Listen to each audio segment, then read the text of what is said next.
Hello students, I hope you all are well. Last video में हमने exercise 8.1 question number 1 to 6 attempt कर लिए थे और इस वीडियो में हम आगे डिस्कस करने वाले हैं question number 7 to question number 12। तो बेटा स्टार्ट करते हैं। जो हमारा पहला आज का पहला जो क्वेश्चन है दैट इज़ क्वेश्चन नंबर 7। तो क्वेश्चन देख लेते हैं क्या है। कह रहा है A B C D is a rhombus. A B C D एक रोम्बस है। Show that diagonals A C bisects angle A as well as angle C. कि एक आपके पास रोम्बस है, रोम्बस का जो डायगनल है ए सी वो एंगल ए को और एंगल सी दोनों को क्या कर रहा है, बाइसेक्ट कर रहा है।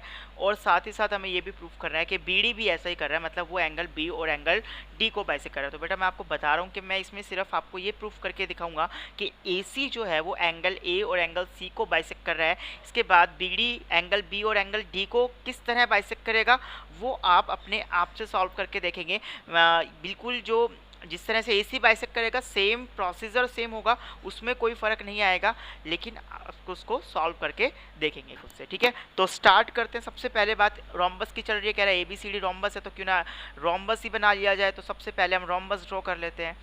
तो सबसे पहले बेटा हमने ABCD रोम्बस बना लेना है। तो आप देखिए ये हो गया आपके पास ABCD, it is a rhombus. ठीक है, और AC क्या कर रहा है, इसको बाइसेक्ट कर रहा है, ऐसा हमें प्रूफ करना है। ठीक है, तो ये डायगनल थोड़ा सा कर्वी हो गया है तो आप एडजस्ट कर लें इसको थोड़ा सा। ठीक है, तो ये देखिए यहाँ पर AC डायगनल बनने से यहाँ पर 4 एंगल्स क्रिएट हो गए, angle 1, angle 2, angle 3 and this one is angle 4। ठीक है, तो अभी हमें प्रूफ क्या करना है, हमें प्रूफ ये करना है कि AC एंगल ए और एंगल सी को बाइसेक्ट कर रहा है। मतलब आपको एंगल 1 को एंगल 2 के इक्वल दिखाना है और एंगल 3 को एंगल 4 के इक्वल दिखाना है। तो क्वेश्चन में हमें गिवन ये है, गिवन है कि ABCD is a rhombus. ABCD ये क्या है, रोम्बस है। ठीक है, और प्रूव हमें क्या करना है, इसमें हमें प्रूव ये करना है कि AC bisects angle A as well as angle D, angle C। AC जो है वो एंगल A और एंगल C दोनों को बाइसेक्ट कर रहा है। दैट इज हमें ये प्रूव करना है एक्चुअल में एंगल 1 जो है वो एंगल 2 के इक्वल है एंड एंगल 3 जो है वो एंगल 4 के इक्वल है। ठीक है, ये हमें प्रूफ करना है। तो प्रूफ की तरफ बढ़ते हैं। कंस्ट्रक्शन इसमें आपको कुछ करनी नहीं है। ठीक है, तो आप प्रूफ देख लीजिए बेटा इसका। तो प्रूफ में क्या है कि हमें 1 को 2 के इक्वल दिखाना है। बहुत सिंपल है ना, ध्यान से देखेंगे बहुत अच्छे से समझ में आ जाएगा, बहुत ज़्यादा सिंपल है। देखो आप बेटा, क्या आप मेरे को ये बताइए एंगल 1 जो है वो एंगल 3 के इक्वल होगा। एंगल 1 जो है वो एंगल 3 के इक्वल होगा, बिल्कुल होगा, क्योंकि देखिए आप AD और BC ये दो पैरेलल लाइंस है। भाई ये रोम्बस है तो रोम्बस की अपोजिट साइड तो पैरेलल होती है, तो इसलिए AD BC के पैरेलल होगी। और AC क्या हो गई, AC हो गई बेटा ट्रांसवर्सल। तो अगर ट्रांसवर्सल है तो ये दोनों एंगल कौन से एंगल बन रहे हैं, देखिए एक दोनों जो है वो एक ट्रांसवर्सल के इस साइड है और एक ट्रांसवर्सल के इस साइड है। ठीक है, और दोनों लाइंस के बीच में लाई कर रहे हैं, दो पैरेलल लाइंस हैं उनके बीच में लाई कर रहे हैं। तो ये हो गए आपके अल्टरनेट इंटीरियर एंगल। और अगर लाइनें पैरेलल होती है तो आपको पता है अल्टरनेट इंटीरियर एंगल इक्वल होते हैं। तो आप सिंपली लिख देंगे यहाँ पर कि angle 1 equals to angle 3 and the reason is alternate interior angle. ठीक है, आगे चलते बेटा। आगे आप देखो कि ABCD क्या, अच्छा चलो आप ये बताओ इन ट्राइंगल ABC की अगर मैं बात करूँ, कौन सा ट्राइंगल, ABC की अगर मैं बात करूं तो आप ऐसा लिख सकते हैं कि AB इक्वल्स टू BC होगा।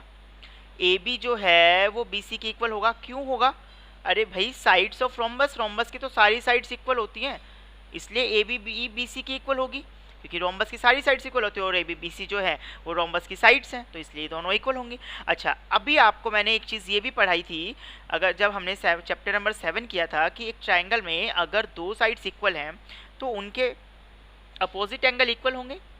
इसके सामने ये एंगल और इसके सामने ये एंगल है तो ये दोनों एंगल इक्वल होने वाले हैं।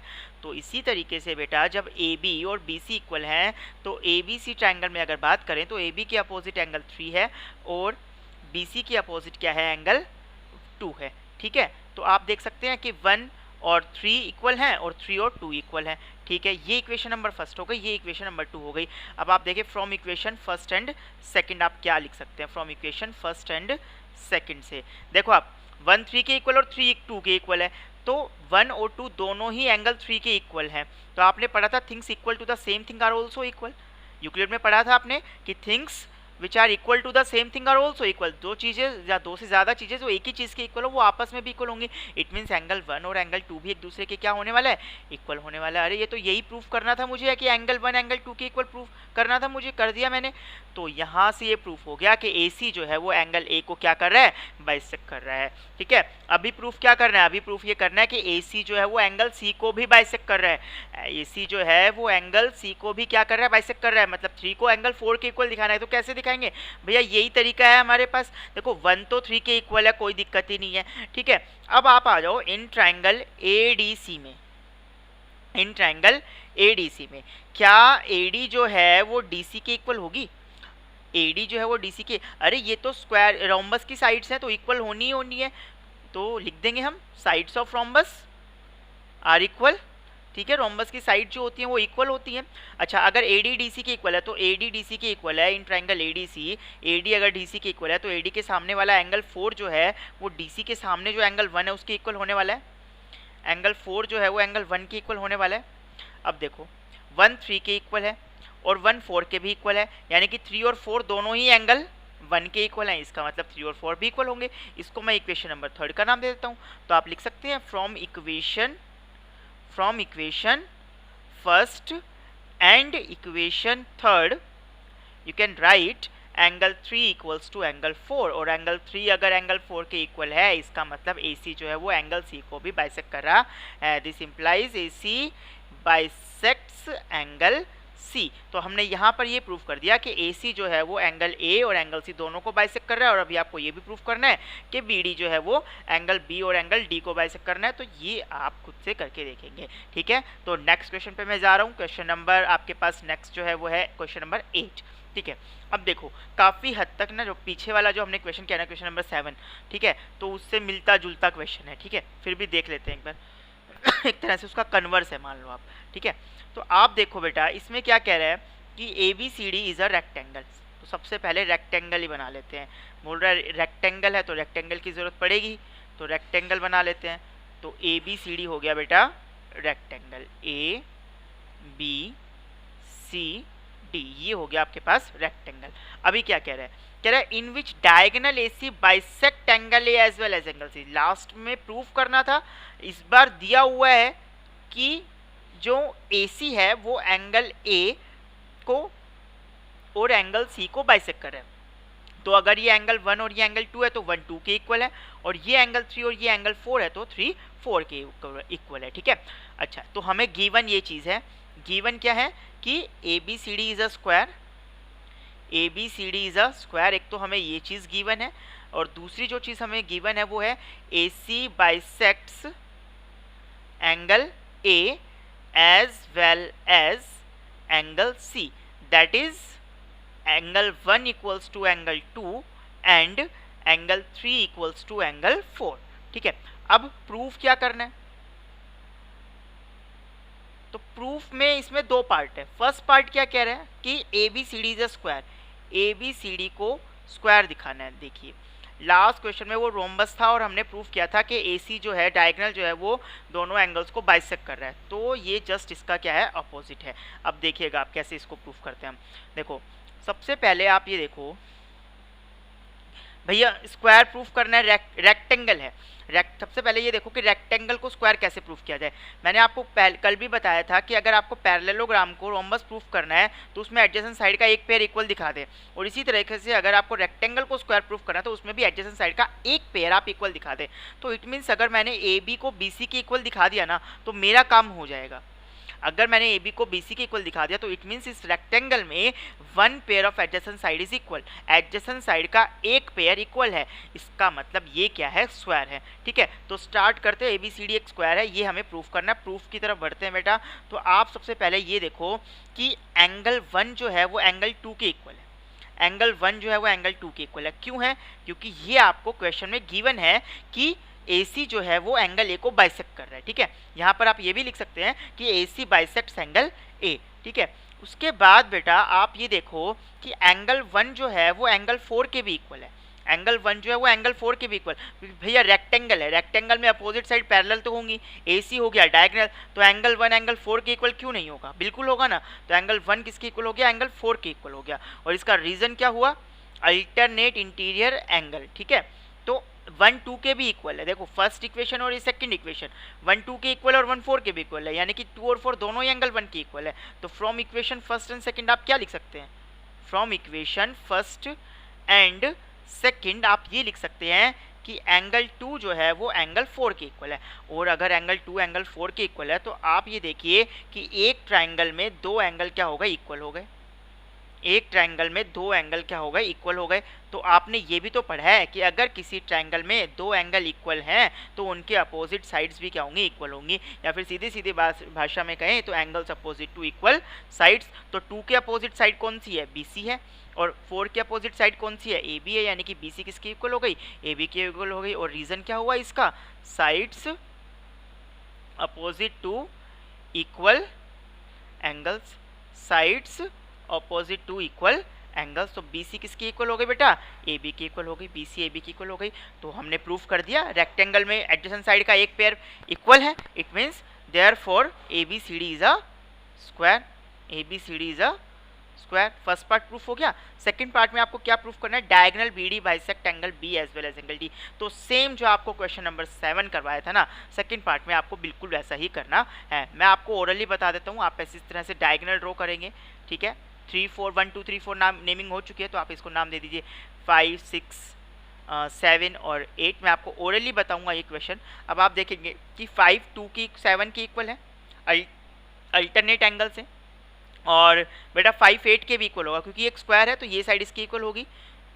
प्रूफ कर चुके हैं ना आपके ABCD एक स्क्वायर है, तो ये साइड इसकी इक्वल हो जाएगी। तो इसके अपोजिट एंगल 8 और इसके अपोजिट एंगल 5, तो एंगल 8 एंगल 5 के इक्वल हो गया, और 5 7 के भी इक्वल हो गया, तो 7 और 8 भी इक्वल हो गए। इसका मतलब BD जो है वो एंगल D को क्या कर रहा है, बाइसेक्ट कर रहा है। इसी तरीके से एंगल B को भी आप दिखा सकते हैं कि BD जो है वो बाइसेक्ट कर रहा है, ठीक है। नेक्स्ट क्वेश्चन देखते हैं बेटा, क्वेश्चन नंबर 9 क्वेश्चन देखो, फिगर इसमें गिवन है, पार्ट बेशक से इसमें 5 है, आपको दिख रहे होंगे 5 पार्ट्स इसमें, लेकिन बड़े ही सिंपल पार्ट है, आप देखिएगा बहुत ही इजी क्वेश्चन है, ठीक है। तो सबसे पहले बोल रहा है कि इन पैरेललोग्राम ABCD, सबसे पहले आपको दिया हुआ है कि ABCD एक पैरेललोग्राम है, ठीक है।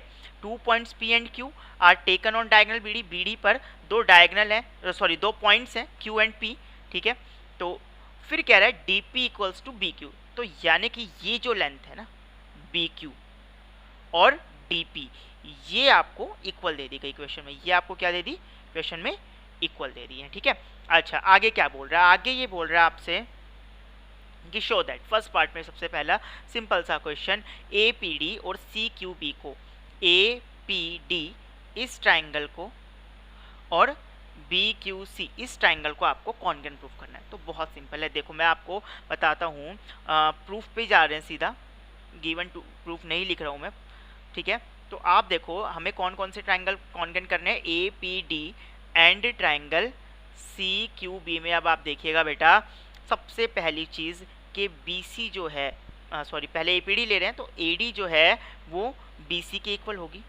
क्यों होगी भाई, ABCD एक पैरेललोग्राम है और पैरेललोग्राम की अपोजिट साइड इक्वल होती हैं, तो AD इक्वल्स टू BC, और रीज़न लिखेंगे अपोजिट साइड्स ऑफ पैरेललोग्राम की अपोजिट साइड इक्वल होती है। अच्छा उसके बाद आप देखो ये जो एंगल है ना, एंगल 1 अगर मैं इसको बोलूँ, और ये जो एंगल है इसको अगर मैं एंगल 2 बोलूँ, तो क्या एंगल 1 और एंगल 2 इक्वल होंगे, अरे भैया बिल्कुल होंगे। देखो आप ये लाइन और ये लाइन पैरेलल है, और ये है ट्रांसवर्सल, तो ट्रांसवर्सल है तो ये कौन से एंगल हो गए, ये हो गए आपके अल्टरनेट इंटीरियर एंगल। तो एंगल 1 किसके इक्वल हो गया, एंगल 2 के इक्वल हो गया, और इसका रीज़न क्या है, अल्टरनेट इंटीरियर एंगल।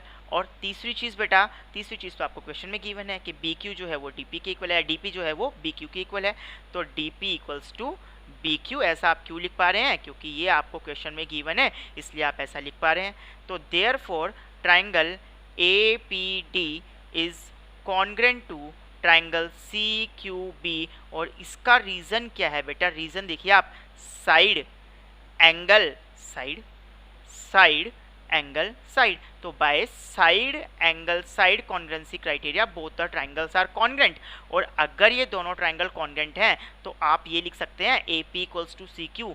बोलो आप कैसा क्यों लिख सकते हैं, बताओ भाई क्यों लिख सकते हैं? क्योंकि सी पी सी टी अगर दो ट्राइंगल कॉन्ग्रेंट हैं तो उनके कॉरस्पॉन्डिंग पार्ट भी क्या होंगे, इक्वल होंगे। तो ए पी के कॉरस्पॉन्डिंग देखो कौन सा पार्ट आ रहा है, सी क्यू आ रहा है, तो ए पी सी क्यू के क्या हो जाएगा, इक्वल हो जाएगा। अरे ये तो मेरा सेकंड पार्ट प्रूफ हो गया, यही तो प्रूफ करना था सेकंड में, फर्स्ट करते करते तो मेरा सेकंड पार्ट भी क्या हो गया, प्रूफ हो गया।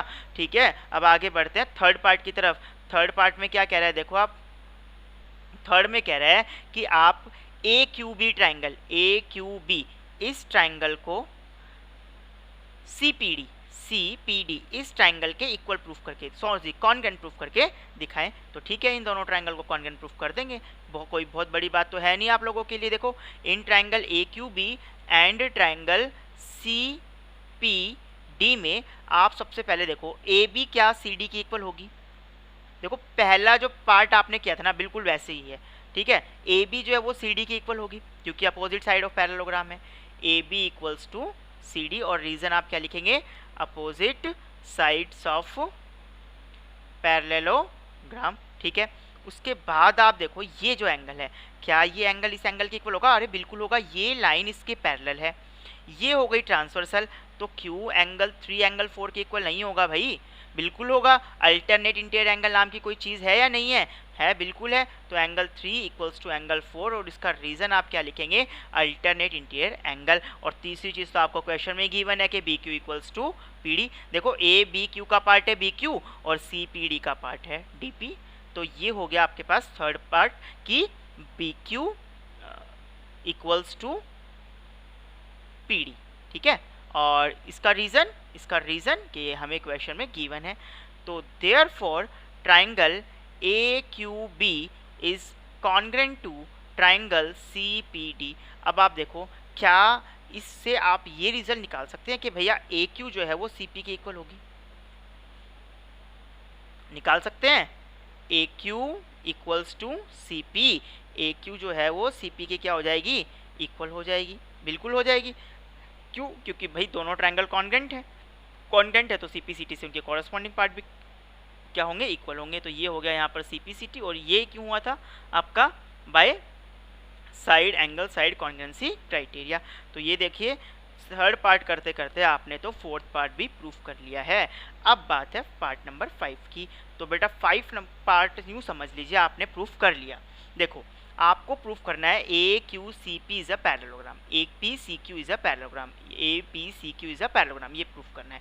तो मैंने आपको एक थ्योरम बताई थी, थ्योरम 8.3, कि अगर किसी क्वाड्रिलेटर में अपोजिट साइड्स, अगर किसी क्वाड्रिलेटर में अपोजिट साइड्स इक्वल हैं तो डेफिनेटली वो एक पैरेललोग्राम होगा। तो ऐसा इसमें आपने प्रूफ कर दिया कि ए पी सी क्यू में अपोजिट साइड इक्वल हैं। देखो आपने सेकंड पार्ट में प्रूफ किया था ए पी जो है वो सी क्यू के इक्वल है, और आपने फोर्थ पार्ट में प्रूफ कर दिया ए क्यू जो है वो सी पी के इक्वल है। ठीक है, तो आप ये लिख सकते हैं कि in quadrilateral A P C Q, A P equals to C Q and A Q equals to C P, ये आप ऑलरेडी लिख देंगे, प्रूव्ड अबव, ऐसा ब्रैकेट में लिख देंगे आप। तो therefore A P C Q is a parallelogram. Reason क्या लिखेंगे कि opposite sides are equal, opposite sides are equal. इन क्वाड्रिलेटरल में अगर एक क्वाड्रिलेटरल में अपोजिट साइड इक्वल हो जाती है तो वो डेफिनेटली क्या होगा, एक पैरेललोग्राम होगा। ठीक है, तो ये 9th क्वेश्चन था, दिखने में 5 पार्ट थे लेकिन था बड़ा ही सिंपल। ठीक है, नेक्स्ट अब क्वेश्चन नंबर 10 की तरफ चलते हैं बेटा। क्वेश्चन नंबर 10 देखिए, एक अच्छा क्वेश्चन है, 10 ईजी है लेकिन अच्छा क्वेश्चन है। देखो आप कह रहे हैं कि A B C D is a parallelogram. A B C D क्या है, पैरेललोग्राम है। ठीक है, ये A B C D parallelogram है, फिगर आपको बना के दिया हुआ है क्वेश्चन में। ठीक है, A P and C Q are perpendicular, A P और सी क्यू दो परपेंडिकुलर्स हैं drawn from the vertices A and C. A से ड्रॉ हुआ ए पी एंड सी से ड्रॉ हुआ सी क्यू। अब कह रहा है ऑन डायगोनल बी डी, और दोनों बी डी पर परपेंडिकुलर हैं। ठीक है, बहुत अच्छी बात है। Show that A P B and C Q D congruent है। ए पी बी, APB इस ट्राइंगल को आपको CQD इस ट्राइंगल के कॉन्ग्रेंट दिखाना है। तो कोई बड़ी बात नहीं है बेटा, देखो आप in triangle APB and triangle CQD में आप लिख सकते हैं बेटा, सबसे पहले आप लिख सकते हैं, सबसे पहले आप ये लिखिए कि ये जो एंगल है ना, ये इस एंगल के इक्वल होगा, एंगल 1 एंगल 2 के इक्वल होगा। क्यों भैया, ये पैरेललोग्राम है तो DC और AB पैरेलल है और ये हो गई ट्रांसवर्सल, और अगर ये हो गया अल्टरनेट इंटीरियर एंगल और अल्टरनेट इंटीरियर एंगल इक्वल होंगे अगर लाइंस क्या हैं, पैरेलल हैं। तो ठीक है, तो आप यहाँ से ये लिख सकते हैं कि सबसे पहले आप लिख सकते हैं angle 1 equals to angle 2, reason alternate interior angle. ठीक है, अच्छा उसके बाद आप ये लिख सकते हैं कि angle APB, angle APB equals to angle CQD, CQD। ऐसा क्यों? क्योंकि देख सकते हैं यहाँ से दोनों ही एंगल 90 डिग्री के हैं, ईच 90 डिग्री। और तीसरी चीज़ बेटा, तीसरी चीज़ आपको क्वेश्चन में देखो क्या है कि ये ABCD पैरेललोग्राम है, तो AB जो है वो CD की इक्वल होगी, अपोजिट साइड्स ऑफ पैरेललोग्राम। तो आप यहाँ पर लिख सकते हैं कि AB इक्वल्स टू CD, और रीज़न आपने लिख दिया opposite sides of parallelogram. Therefore triangle APB is congruent to triangle CQD, और रीज़न आप देखिएगा क्या होगा बेटा, देखो एंगल, फिर आपने लिया एक एंगल और फिर उसके बाद आई एक साइड, या यहाँ से देखिए आप, ये नहीं, ये देखिए एंगल एंगल साइड, क्योंकि एंगल एंगल यहाँ से लेंगे तो फिर ये वाली साइड होनी चाहिए ना, तो यहाँ से लीजिए एंगल एंगल साइड, फिर यहाँ से एंगल एंगल साइड। तो by angle angle side congruency criteria both the triangles are congruent, और अगर ये दोनों ट्राइंगल कॉन्ग्रेंट हैं तो आप ऐसा भी लिख सकते हैं कि AP इक्वल्स टू CQ। देखो सेकंड पार्ट में आपको यही प्रूफ करना है कि देयरफॉर आप लिख सकते हैं AP इक्वल्स टू CQ, और इसका रीज़न आप क्या लिखेंगे, इसका रीज़न होगा बेटा CP CT से ये दोनों ट्राइंगल क्या हो जाए, सॉरी दोनों साइड्स क्या हो जाएंगी, इक्वल हो जाएंगी, क्योंकि अगर दो ट्राइंगल कॉन्ग्रेंट हैं तो उनके कॉरस्पॉन्डिंग पार्ट भी क्या होंगे, इक्वल होंगे। तो ये आपका 10th क्वेश्चन जो काफ़ी इजी क्वेश्चन था कंप्लीट हो गया। इसके बाद हम क्वेश्चन नंबर 11 की तरफ जाते हैं बेटा। 11 देखिए, दिखने में फिर वही थोड़ा बड़ा क्वेश्चन है लेकिन इजी क्वेश्चन है। ठीक है, देखिए कह रहा है कि इन ट्राइंगल ABC ट्राइंगल में एंड DEF में, ABC और DEF ट्राइंगल में आपको क्या बोला गया है, देखिएगा आप, इसमें गिवन भी है ना, जो वही सब कुछ है, समझ लो आप। ठीक है, तो देखो सबसे पहले कह रहा है AB जो है वो DE के इक्वल है, AB जो है वो DE के इक्वल है। ठीक है, AB जो है वो DE के पैरेलल भी है, AB जो है वो DE के पैरेलल भी है। ठीक है, तो आप यहाँ से देख सकते हैं कि ABED ये एक क्वाड्रिलेटरल है, AB एंड DE इसकी अपोजिट साइड है, तो अपोजिट साइड का इस क्वाड्रिलेटरल में ABED में इस अपोजिट साइड का एक पेयर पैरेलल भी हो गया है ना, और वही पेयर इक्वल भी हो गया। तो हमने थ्योरम 8.8 में पढ़ा था कि if in a quadrilateral one pair of opposite side is parallel and equal, अगर किसी क्वाड्रिलेटरल में अपोजिट साइड का एक ही पेयर इक्वल भी है और पैरेलल भी है, then it will be a parallelogram. तो वो क्या होगा, एक पैरेललोग्राम होगा। तो ये देखिए फर्स्ट पार्ट प्रूफ हो गया हमारा, फर्स्ट पार्ट हमने प्रूफ कर लिया। सेकंड पार्ट क्या, सेकंड पार्ट अभी करेंगे, इसको लिख करके करेंगे, फिर भी एक बार देख लेते हैं। BC इक्वल्स टू EF, साथ ही साथ ये दे रखा है कि BC जो है वो EF के इक्वल है और BC जो है वो EF के पैरेलल भी है। ठीक है, BC जो है वो EF के इक्वल भी है और BC जो है वो EF के पैरेलल भी है। तो याद देखिए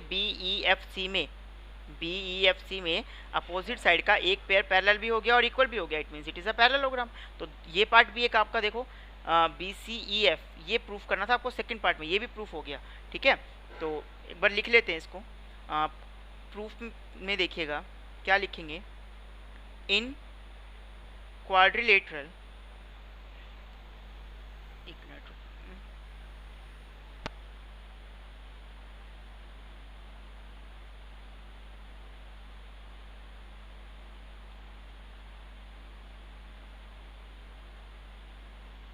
देखिएगा बेटा प्रूफ देखिएगा,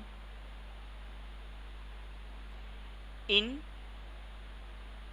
quadrilateral A B E D, A B E D, A B parallel to D E and A B equals to D E, और ये हमें गिवन है।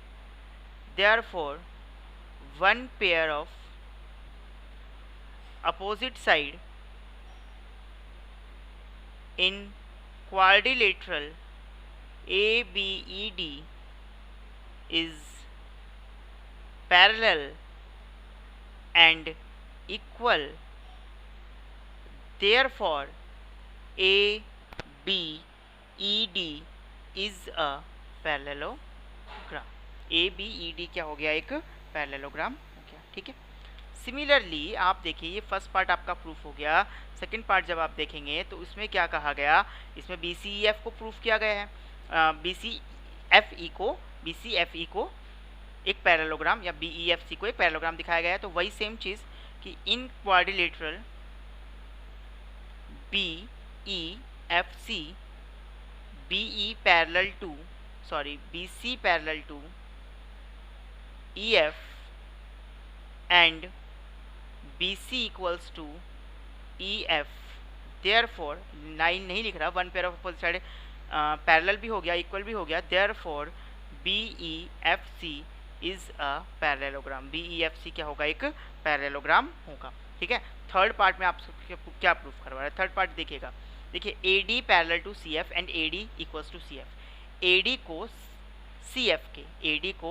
CF के पैरेलल दिखाना है और AD को CF के इक्वल दिखाना है। अब ये कैसे दिखाएंगे, देखो बेटा, AD को CF के पैरेलल और इक्वल हम कैसे दिखा पाएंगे। सबसे पहले आप देखो कि ABED एक पैरेललोग्राम है। ABED is a parallelogram, therefore आप क्या लिख सकते हैं, देखिएगा ध्यान से देखिएगा।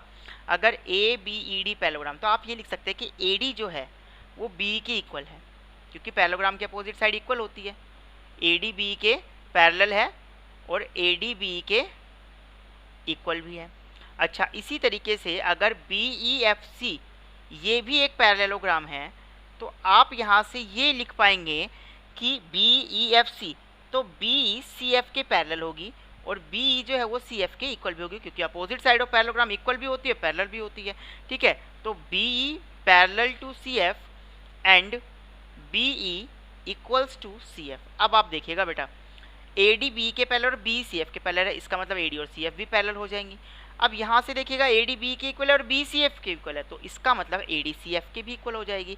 तो इसको अगर मैं इक्वेशन फर्स्ट और इक्वेशन सेकंड बोलूँ, तो from equation first and second, from equation first and second AD parallel to CF and AD equals to CF। और अगर AD CF के पैरेलल है, AD CF के पैरेलल है और AD CF के इक्वल है, तो देखो ACFD में पैरेललोग्राम की एक साइड, अब क्वाड्रिलेटरल की एक साइड पैरेलल भी हो गई, अपोजिट साइड का एक पेयर पैरेलल भी हो गया और इक्वल भी हो गया, इसका मतलब ये भी पैरेललोग्राम होगा।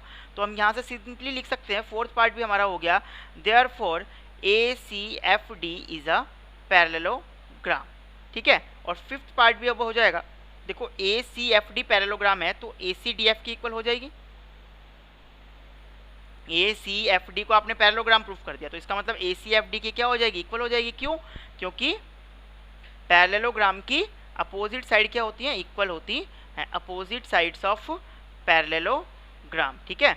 और लास्ट जो पार्ट आपको प्रूफ करना है वो भी अब हो गया। देखो, आपने AC को DF के इक्वल दिखा दिया है, ठीक है। अब आपको प्रूफ करना है कि ABC और DEF ये दोनों क्या है, कॉन्ग्रुएंट है। तो in triangle ABC and triangle DEF में आप देखोगे बेटा कि AB जो है वो DE के इक्वल है।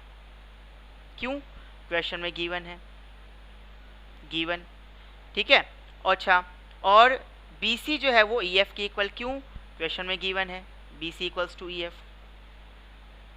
तो ये दोनों चीज़ें तो हमें क्वेश्चन में गिवन है। और थर्ड पार्ट देखो, AC equals to DF, AC equals to DF, ये क्यों? ये हमने अभी प्रूफ किया फोर्थ पार्ट में। तो प्रूव्ड अबव, अभी हमने प्रूफ किया। तो देखो इस ट्रायंगल की तीन साइड इस ट्रायंगल की तीन साइड की इक्वल हो गई। तो ये कौन सा रूल हो गया, साइड साइड साइड से दोनों ट्रायंगल क्या हो गए, कॉन्ग्रुएंट हो गए। तो therefore triangle ABC is congruent to triangle DEF by side side side congruency criteria. ठीक है, क्वेश्चन नंबर 11 आपका कंप्लीट हो गया। ठीक है, था लेंदी लेकिन सिंपल। ठीक है, नेक्स्ट क्वेश्चन देखते हैं बेटा, क्वेश्चन नंबर 12 क्वेश्चन देखो आप। देखो बहुत बहुत इंपॉर्टेंट क्वेश्चन है, बहुत ज़्यादा इंपॉर्टेंट क्वेश्चन है। और यहाँ से मैंने आपको याद होगा आइसोसेलेस ट्रेपेजियम जब मैंने आपको पढ़ाया था फर्स्ट लेक्चर में, फर्स्ट वीडियो में, तब मैंने आपसे कहा था आइसोसेलेस ट्रेपेजियम की कुछ प्रॉपर्टीज़ बताई थी। और मैंने आपसे कहा था कि क्वेश्चन के थ्रू हम इसको, इस प्रॉपर्टीज़ को क्या करेंगे, इनका प्रूफ देखेंगे। तो आज हम इनका प्रूफ देखते हैं, आइसोसेलेस ट्रेपेजियम की जो प्रॉपर्टीज़ हैं उसका हम प्रूफ देखेंगे। तो आप ये देखो कि ABCD क्या कह रहा है, एक ट्रेपेजियम है। ABCD एक ट्रेपेजियम है in which AB parallel to CD and AD equals to BC। AD जो है वो BC के इक्वल है और AB जो है वो CD के पैरेलल है। ठीक है, शो करना है हमें angle A equals to angle B। Angle A को एंगल B के इक्वल दिखाना है, इस एंगल को इस एंगल के इक्वल दिखाना है हमें। कैसे दिखाएंगे, कैसे दिखाएंगे, बहुत सिंपल है। ठीक है, देखो कंस्ट्रक्शन हमने कर दी है। देखो फिगर में वैसे कंस्ट्रक्शन कर रखी है, लेकिन हो सकता है कि कंस्ट्रक्शन इस तरह से ना बनी आए, तो आपको कंस्ट्रक्शन करनी है। कंस्ट्रक्शन देखिए क्या किया हमने कि C से E के पैरेलल, सॉरी C से AD के पैरेलल हमने एक लाइन ड्रॉ करी है CE।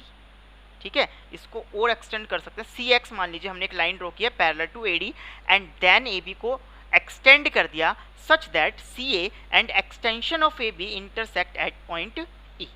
समझ में आई बात?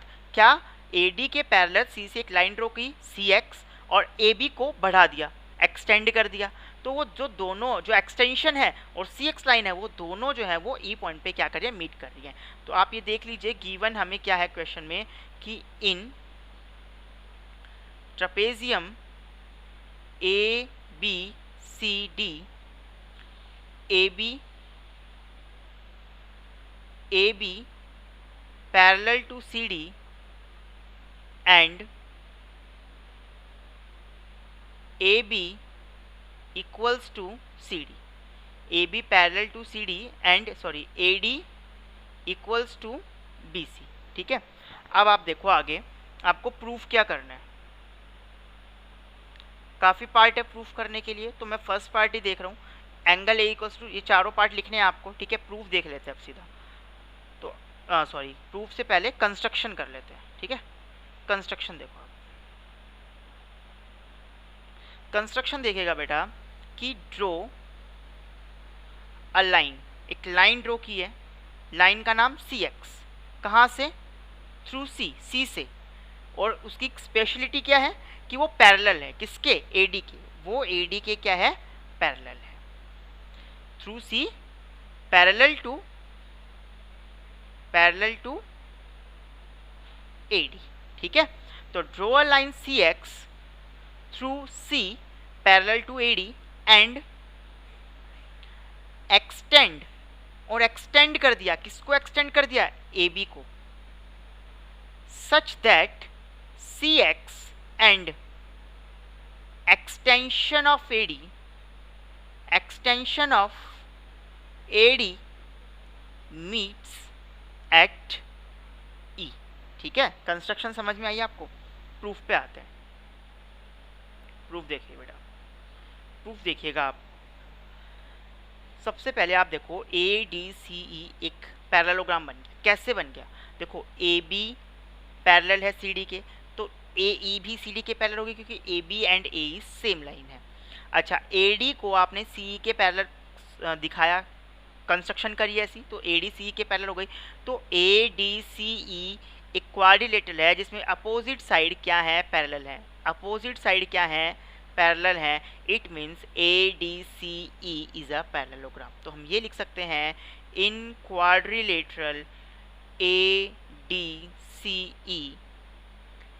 AE parallel to CD as AB parallel to CD, ये गिवन है। ठीक है, and AD parallel to CE, और इसका रीज़न आप क्या लिखेंगे, इसका रीज़न आप लिखेंगे bye construction therefore ADCE is a parallelogram। ADCE क्या होगा? पैरेललोग्राम होगा। और इसका रीजन हम लिख देंगे opposite sides are parallel. Opposite sides क्या है? पैरेलल हैं। ठीक है, यहाँ तक आपको बात क्लियर हो गई होगी। ठीक है, अच्छा, ADCE पैरेललोग्राम हो गया। अगर आप देखो ADCE एक पैरेललोग्राम है तो क्या AD जो है वो CE की इक्वल नहीं होगी? Therefore AD equals to CE, ADCE की इक्वल क्यों होगी? Opposite sides of parallelogram. Parallelogram की अपोजिट साइड क्या होती हैं? इक्वल होती हैं, इसलिए ADCE की इक्वल होगी। अच्छा, ऑल्सो AD अगर CE की इक्वल है तो AD BC के भी तो इक्वल है। ये आपको तो क्वेश्चन में गिवन है कि AD BC के इक्वल है। अब AD CE के भी इक्वल है, AD BC के भी इक्वल है, तो देयरफॉर आप लिख सकते हैं CE equals to BC। CE BC के क्या है? इक्वल है। अब आप देखो इन ट्राइंगल BCE में CE जो है वो BC की इक्वल आ गई। तो ट्राइंगल में अगर दो साइड इक्वल है तो उनके अपोजिट एंगल क्या होंगे? इक्वल होंगे। तो CE के अपोजिट एंगल 2 और BC के अपोजिट एंगल 1। तो देयरफॉर एंगल 1 किसके इक्वल आ गया? एंगल 2 के इक्वल आ गया।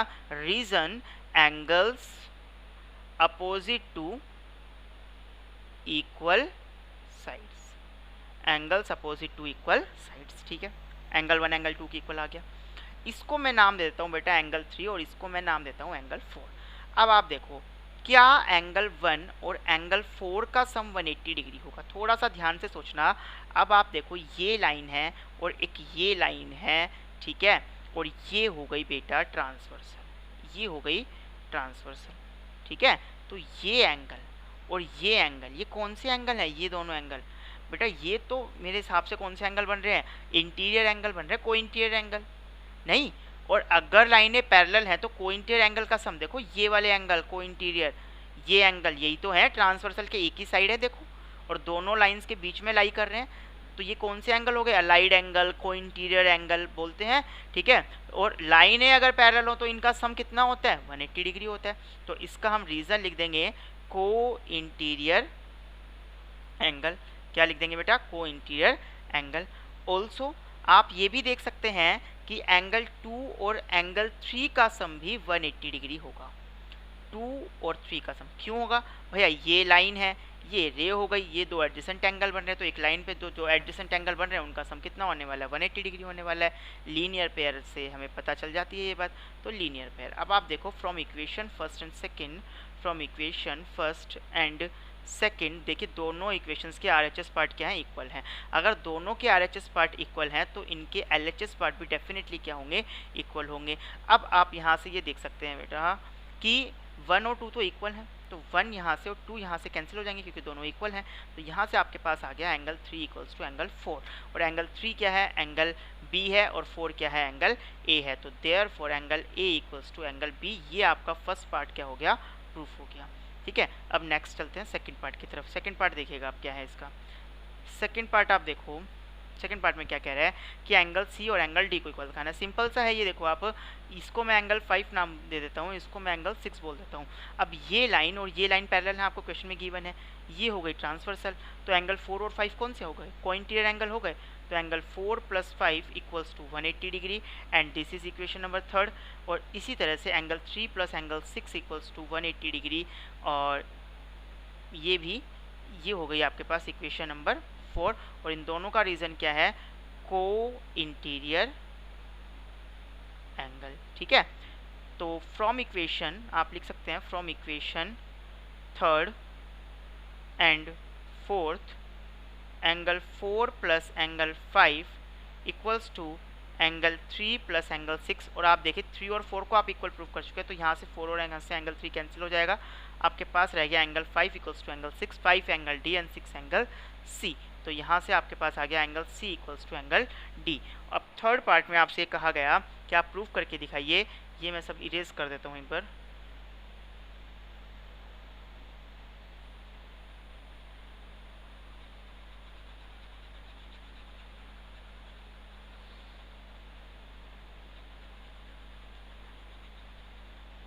तो अब आप यहाँ देखें थर्ड पार्ट में आपसे क्या प्रूफ करवाया जा रहा है। थर्ड पार्ट में आपसे ये प्रूफ करवाया जा रहा है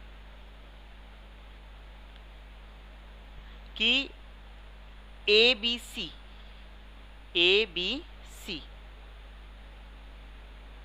और बी ए डी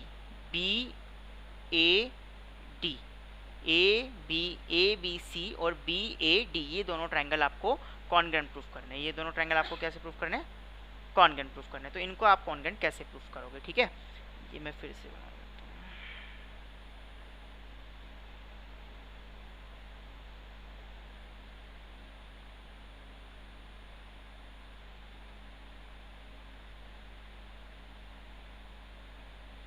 ठीक है, अब आप देखो ए बी सी ये ट्रायंगल और बी ए बी सी ये और ए बी डी ये ट्रायंगल आपको कॉन्ग्रुएंट प्रूफ करना है। तो आप कैसे करेंगे? देखिए ए डी आपको बी सी के इक्वल ऑलरेडी गिवन है। एंगल ए को आप एंगल बी के इक्वल फर्स्ट पार्ट में प्रूफ कर चुके और ए बी हो गई दोनों में कॉमन। देखिए ए डी बी में आती है ए डी और ए बी सी में आती है बी सी, ये दोनों इक्वल हैं। एंगल ए डी बी में एंगल ए और ए बी सी में एंगल बी, ये आप फर्स्ट पार्ट में प्रूफ कर चुके हैं। और ए बी जो है वो दोनों में कॉमन है, ए बी डी में भी ए बी है और ए बी सी में भी ए बी है। तो ये दोनों ट्रायंगल हो जाएंगे आपके कॉन्ग्रुएंट। तो इन triangle A B D and triangle A B C में हम देखें तो A D equals to B C, ये गिवन है आपको। ठीक है, angle A equals to angle B proved in part first. और तीसरी चीज़ बेटा A B equals to B, तो देयरफॉर कॉमन हो गई है। ठीक है, तो यहाँ से आप लिख सकते हैं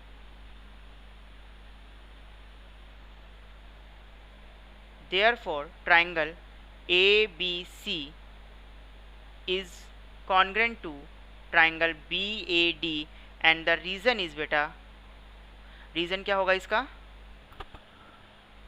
रीजन हो जाएगा इसका बाय साइड एंगल साइड।